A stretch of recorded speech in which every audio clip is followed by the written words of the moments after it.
তোমাদের রানী নাটকের আজকের পর্বে আমরা দেখতে পারবো যে শুল্কাপ সমস্ত অভিমান ভুলে গিয়ে রথের দিন আনিশার মুখে ঝামা ঘষে দিয়ে রানী দুর্জয়কে একসাথে পুজোয় বসিয়ে আবারও কাছাকাছি আনলো। দুনি নিজের অজান্তেই রানী দুর্জয়কে আবারও কাছাকাছি আনে। তারপরের দিন শুল্কা দুর্জয়কে বলে রথের দিন বাড়িতে রাধা মাধবের পুজো হয়, আর ওই দিন স্বামী স্ত্রীকে একসঙ্গে পুজোয় বসতে হয়। কিন্তু দুর্জয় রানীর উপর রাগ অভিমান নিয়ে বলে, আমি ওর সাথে পুজোয় বসতে পারবো না। তার কারণ হচ্ছে আমরা ডিভোর্স পেপারে সাইন করে দিয়েছি। তখন শুল্কা বলে, তোমাদের এখনও ডিভোর্স হয়নি, তাই আমি যা বলি তাই শুনতে হবে তোমাদের। আর শুল্কার কথা শুনে বড় বৌদি প্রচণ্ড রকম ক্ষেপে যায়। বড় বৌদি তাড়াহুড়ো করে আনিসাকে ফোন দিয়ে সব কিছু জানিয়ে দেয়।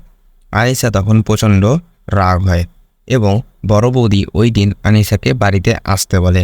তারপর আসলো পুজোর দিন। সবাই খুব সাজাগুজো করেছে। রানী দুর্জয়ও খুব সুন্দর করে সাজগুজ করেছে। এরপর ঠাকুরমশাই বলল স্বামী স্ত্রী জোড়ায় জোড়ায় পুজোয় বসতে। আর ঠিক তখনই আনিসাও হাজির হয় সেই পুজোয়।